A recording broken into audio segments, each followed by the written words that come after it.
Councillor Power. Yeah, thank you. Apologies for being late. I was actually speaking on a bill in the Seanad, so I had to do that first. But I've met Broden a couple of times to discuss this issue in the past, and you know from that and from my correspondence with Minister John Burton that I fully support your work on this. I think it's beyond time that we gave proper recognition to transgender people.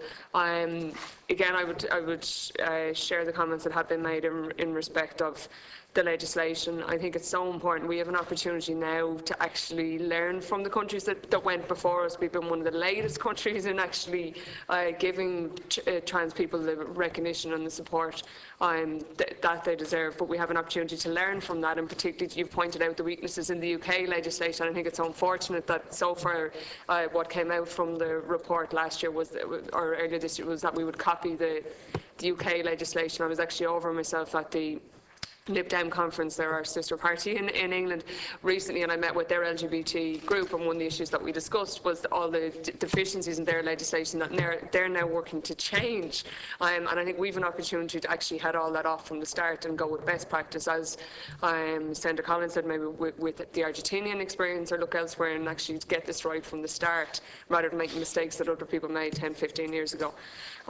So I suppose the only questions that I would have for you would be if you've had any clearer signals from the department more recently about where we're at on this, because it has been delayed. And I know the Minister was actually supposed to come into, when I originally wrote to her during the summer, she had a date set for coming into the Seanad actually to discuss the legislation in the autumn, and that was put back.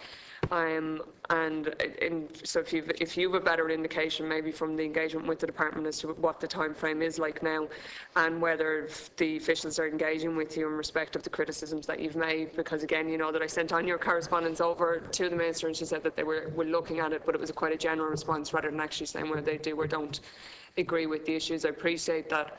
I think forced divorce is an absolutely crazy concept. I think it's nuts.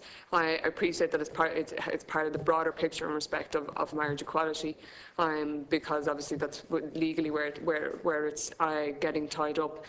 But I'd like to see a clearer response from the department, and I haven't personally seen it yet. I wonder if you have, in respect of where their thought process is at now on the criticisms that you've raised.